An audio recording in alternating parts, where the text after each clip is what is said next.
SI అని చెప్పి మోసం చేసి 2017లో పెళ్లి చేసుకొని తీరా కుమారుడు పుట్టిన తర్వాత తనపై మొహం చాటేసి బుచ్చికి చెందిన రసూల్ భాష అనే వ్యక్తి రోడ్డుపాలు చేశారని భార్య ఆఫ్రీన్ ఆరోపించారు.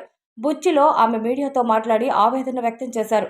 విడాకుల కోసం వారు నోటీసు పంపిస్తే నెల్లూరు ఫ్యామిలీ కోర్టులో కేసు నడుస్తున్నప్పుడే 2023 నుంచి భరణం ఇవ్వాలని కోర్టు ఆదేశించిందన్నారు. కేవలం 3 నెలలు మాత్రమే భరణమిచ్చి తమను ఇబ్బందులకు గురిచేస్తున్నారన్నారు.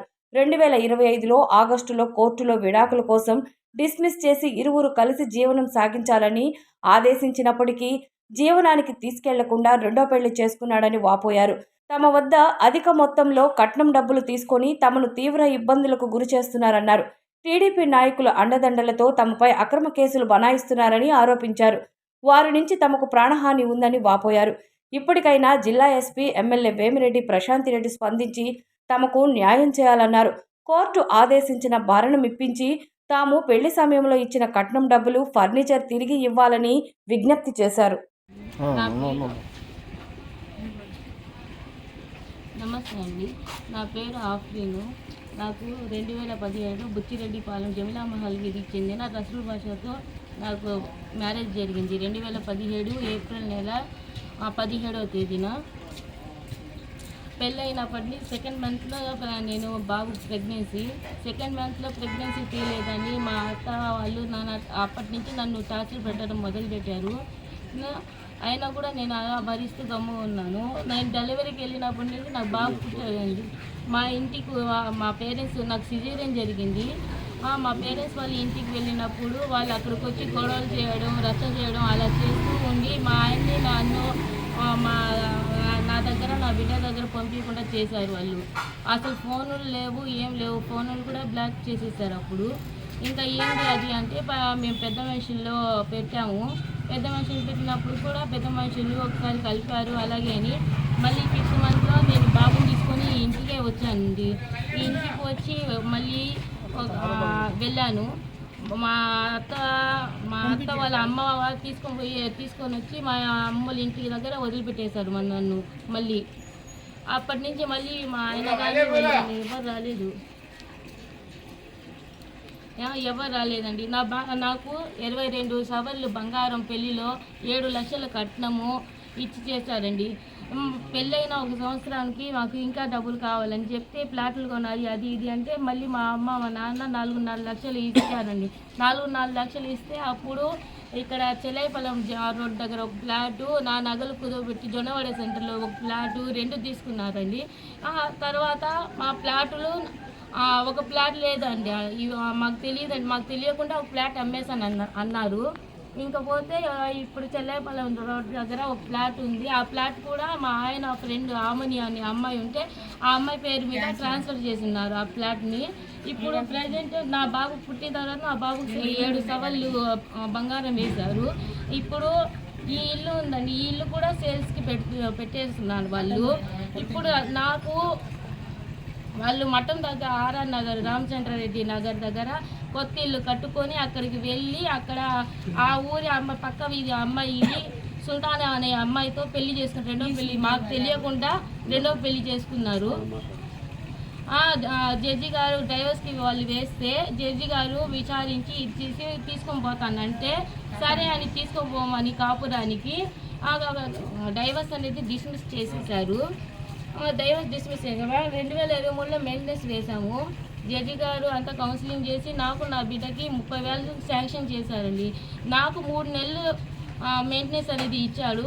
ఇంకా అప్పటి నుంచి నాకు 3 నెలల మెయింటెనెన్స్ ఇచ్చారు. మళ్ళీ అప్పటి నుంచి ₹1 ఇవ్వలేదు. నాకు మెయింటెనెన్స్ ఇవ్వకుండా నన్ను నా బిడ్డని పట్టించుకోకుండా నేను నా బిడ్డ ఎలా బతకాలి, అతనేమో రెండో పెళ్లి చేసుకొని సంతోషంగా ఉంటే నేను నా బిడ్డ ఎలా తిరగాలి, ఎలా బ్రతకాలి, ఎలా జీవనం సాగించాలి, మా పరిస్థితి ఏంటి? వీళ్ళు ఉన్న ఆస్తులు అన్నీ అమ్ముకుంటూ పోతే మా పరిస్థితులు ఏంటి? మాకు మా నగలు, మేము ఇచ్చిన కట్నం డబ్బులు, మా ఈ ఫర్నిచర్స్ ఇవన్నీ ఇచ్చిన అవి నాకు నా బిడ్డకి నష్టపరిహారం మాకు చెల్లించామంటే ₹1 లేవని చేతులు ఎత్తేస్తున్నారు. వీళ్ళు ఉన్న ఆస్తులు మొత్తం అమ్ముకుంటూ పోతే ఇంకా నాది నా బిడ్డ పరిస్థితి ఏంటి? ఇక నాకు నా బిడ్డకు మేము పోలీస్ స్టేషన్లకు వెళ్తే రాజకీయ నాయకులతో ఫోన్లు చేపిస్తున్నారు, కేసులు కట్టనివ్వకుండా వాళ్ళు ఇష్టం వచ్చినట్టు వాళ్ళు చేస్తున్నారు. శ్యామ్ తేజ అంటే అక్కడ మా హస్బెండ్కి రెండో పెళ్లి జరిగిందని తెలిస్తే మేము అక్కడికి వెళ్తే పట్టుకున్నాం, రెడ్ హ్యాండెడ్గా పట్టుకుంటే అక్కడ కూడా శ్యామ్ తేజ వచ్చి ఎందుకు వచ్చావు, నేను పోలీసులకు పెద్ద మీరేంటి వచ్చేది అది ఇది అని చెప్పి మమ్మల్ని బెదిరించి మమ్మల్ని పంపించారు. అప్పుడు కూడా మేము బుచ్చికి వచ్చి పోలీస్ స్టేషన్లో కంప్లైంట్ పెడితే మా కేసు తీసుకోకుండా రివర్స్ మేము వచ్చి కొట్టి వెళ్ళామని ఆ శ్యామ్ తేజ దగ్గరుండి మాకు కేసు కట్టించారండి. ఇప్పుడు మా పరిస్థితి నేను నా బిడ్డ పుట్టినప్పటి నుంచి నేను కోర్టుల చుట్టూ పోలీస్ స్టేషన్ చుట్టూ తిరుగుతున్నాను. నా బిడ్డ పరిస్థితి ఏంది అసలు? ఇప్పుడు నిన్న కూడా పోలీస్ స్టేషన్ దగ్గర శ్యామ్ తేజ అనేది 20 మంది పంపించారు, 20 మంది అబ్బాయిని. నిన్న మా ఆయన ఇక్కడ నేను మా అత్తోళ్ళ ఇల్లు అమ్మేస్తున్నానంటే నేను నా బిడ్డకి ఆధారం లేదని నేను ఇక్కడికి వచ్చి కూర్చుంటే తాళాలు బగలు కొట్టుకొని నేను వచ్చి ఉండడానికి హక్కు లేదంట. ఇక్కడ నేను ఎందుకు వచ్చావు, ఇక్కడి నుంచి వెళ్ళిపో అని అన్నారు. నిన్న మా హస్బెండ్, మా అత్త, మా ఆడబిడ్డ హస్బెండ్ వీళ్ళంతా మావ, చిన్నత్త కొడుకు, చిన్న మావయ్య శ్యామ్ తేజ ఈ కోర్టులో కూడా డైవర్స్ కేసు అనేది కౌన్సిలింగ్ చేసి రెండు తరపుల జడ్జి గారు డైవర్స్ కేసు డిస్మిస్ చేసేసారు. ఇప్పుడు మెయింటెనెన్స్ అనేది మాకు 30,000 శాంక్షన్ చేస్తే మాకు మెయింటెనెన్స్ ఇవ్వటం లేదు. ఇలా డైవర్స్ ఇంటికి కాపురం తీసుకొని పోమంటే కాపురం తీసుకొని పోతానని చెప్పి రెండో పెళ్లి చేసుకున్నారు. ఇప్పుడు ఆయన ఏమో సెకండ్ మ్యారేజ్ చేసుకుంటే నేను నా బిడ్డకి ₹1 ఇవ్వకుండా మెయింటెనెన్స్ మమ్మల్ని ఇబ్బంది పడుతుంది. నేను నా బిడ్డ ఇక్కడికి వచ్చాము, ఈ ఇంటికి వస్తే ఇక్కడి నుంచి వెళ్ళిపోమంటే నేను నా బిడ్డ ఏమవ్వాలి? మేము నా బిడ్డ రోడ్డు పాలు పడాము. ఇవాళ దీనికి నన్ను నా బిడ్డను ఎవరు పోషించాలి? ఇక్కడ బుచ్చిలో మనం కేసు పెట్టినా మన కేసు అనేది చెల్లటం లేదు. మా కేసు ఎక్కడ మాకు న్యాయం జరగద్ది? ఎస్పీ మేడం గారు, ఎమ్మెల్యే సార్ గారు మీరే మా మీద కాస్త దయచేసి మా కేసుని మీరే చూడండి. నేను నా బిడ్డలు రోడ్డుల పాలైపోయాము. మమ్మల్ని చాలా చీటింగ్ చేశారు. ఎస్సీ జాబ్ అని చెప్పి మమ్మల్ని చీట్ చేసి పెళ్లి చేసుకున్నారు. మాకు కాస్త దయచేసి మా మీద కాస్త నా బిడ్డ మొహం చూసి నా మీద కాస్త దయచేసి మాకు న్యాయం చేయండి. మీరే మాకు ఇప్పించండి. మా గోల్డ్, మా ఈ కట్నము, మా బిడ్డకి నాకు నష్టపరిహారం ఇప్పించి మాకు న్యాయం చేయండి కాస్త. ఎస్పీ గారు, ఎమ్మెల్యే గారికి పోలీస్ స్టేషన్లోకి వెళ్ళాము సార్. పోలీస్ స్టేషన్ వెళ్ళాము, ఎస్పీ చాలాసార్లు వెళ్ళాము. అంత తిరిగి చివరికి అంటే మా మీద రిటర్న్ కేసులు పెడుతున్నారు.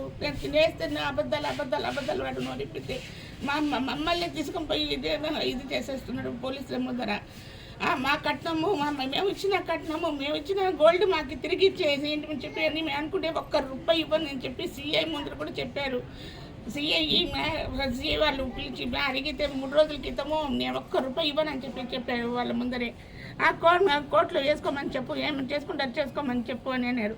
కోర్టు ఇప్పుడు ఇక్కడికి ఇంట్లోకి రావటము చట్ట ప్రకారము నేరం అన్నారు.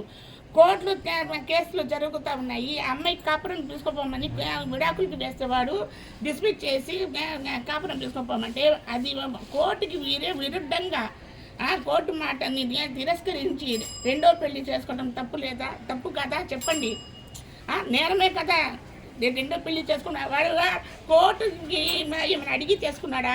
రెండో పెళ్లి. ఇప్పుడు మేము కోర్టు ఆర్డర్ కూడా మేము ఇది చేసేదానికి మేము ప్రతి ఒక్కటి జడ్జి గారు మనకి ఎవరికైనా చేస్తున్నారు. ఎందుకంటే మాకు ఎవరు సపోర్ట్ లేరు, మాకు ఏ రాజకీయ నాయకులు లేరు. ఎక్కడికి పోయినా కానీ తెలుగుదేశం పార్టీ వాళ్ళతో కాల్ చెప్పి చేస్తారు. పోలీస్ స్టేషన్కి మాకు న్యాయం చేయకుండా మా మీద రిటర్న్ కేసులు పెడుతున్నారు. మాకు ఎవరు నాకు న్యాయం చేయట్లేదు. మేము ఒకటే మాట చెప్తున్నాం, నా బిడ్డకి మాకు హానికరం ఉంది. శ్యామ్ తేజ మమ్మల్ని వార్నింగ్ ఇస్తున్నాడు. వాళ్ళు లేస్తే వాళ్ళ పిల్లలు వాళ్ళ బ్యాచ్ అంట వాళ్ళని పంపిస్తున్న రాత్రి పోలీస్ స్టేషన్కి వెళ్ళినా కానీ 20 మంది దాకా శ్యామ్ తేజ బ్యాచ్ పిల్లలు వచ్చి ఉన్నారు. మా అల్లుడు రసూల్ భాషకి సపోర్ట్ చేసేదానికి అక్కడ వచ్చున్నారు. నాయబు, వాజీదు, శ్యామ్ తేజ వీళ్ళందరూ కలిసి మమ్మల్ని చాలా ఇబ్బంది పడుతున్నారు. పోయినసారి కూడా శ్యామ్ తేజ మాకు అసభ్యకరంగా మాట్లాడారు. ఈ రోజు కూడా అక్కడ ఎస్పీ బంగ్లాకి పోయి వస్తా ఉంటే మీ అనుకు చూస్తానని బెదిరిస్తున్నారు. మా ప్రాణహాని ఉంది. మాకు ఏం జరిగినా కానీ దీనికి కారణము శ్యామ్ తేజ, వాళ్ళ బంధువులు, వాళ్ళ ఫ్రెండ్స్, నాయబు, వాజిద్ వీళ్ళందరూ కలిసి వీళ్ళందరిదే.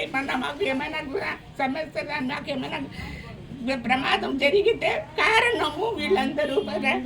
మా అల్లుడు రసూల్ భాషా, వాళ్ళ అమ్మ, వాళ్ళ నాన్న, వాళ్ళ చెల్లెలు, చెల్లెల భర్త శ్యామ్ తేజ, వాళ్ళ పిన్నమ్మ, వాళ్ళ బాబాయ్, మళ్ళీ బాధ్యత ఆరిఫు, నాయబు వీళ్ళందరిదే బాధ్యత. మాకేమైనా జరిగితే సార్ మాకు న్యాయం జరగండి. ఎస్పీ గారికి మనం చేసుకుంటున్నాను. నేను నా బిడ్డ, ఆడబిడ్డ, మేము అప్పులు ఇంకా తీరలేదు. పెళ్లి చేసినప్పుడు ఇంకా తీరలేదు. ఇల్లు కూడా అలాగే ఉంది. లోను నాకు, నా బిడ్డకు నాకు మా న్యాయం చేయాలి. ఈ బిడ్డకు న్యాయం జరిగినట్టు చేయండి. నా బిడ్డకు న్యాయం జరిగినట్టు చేయండి.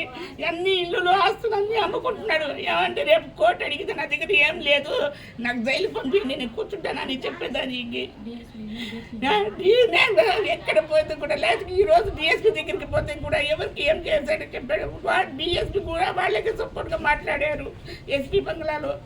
ఇంకా ఎవరు, ఇంకా మేము బతకాలంటే మాకు న్యాయం జరగండి, ఏం జరిగినట్టు చెయ్యండి. ఎస్పీ మేడం గారు మీ దాకా ఈ వీడియో చేరాలని కోరుకుంటున్నాను. మేము మనస్ఫూర్తిగా నా బిడ్డకు న్యాయం జరగండి. మాకు ప్రాణహాని ఉంది శ్యామ్ తేజ వల్ల, వాళ్ళ ఫ్రెండ్స్, మా అల్లుడు వాళ్ళ ఫ్రెండ్స్, మా అల్లుడు అందరి వల్ల మాకు ప్రాణహాని ఉంది. మాకు ఈ ఇంట్లో నుంచి మేము వెళ్ళము. మాకు న్యాయం జరిగేదాకా మేము వెళ్ళము. మేము ఈ ఇల్లు మాకు కావాలని మీరు అనటం లేదు. నా బిడ్డకి న్యాయం జరగాలని ఇక్కడ వచ్చి కూర్చున్నాం అంతే. మాకు న్యాయం జరిగినట్టు చెయ్యండి. నేను మనవి ఇచ్చుకుంటున్నాను.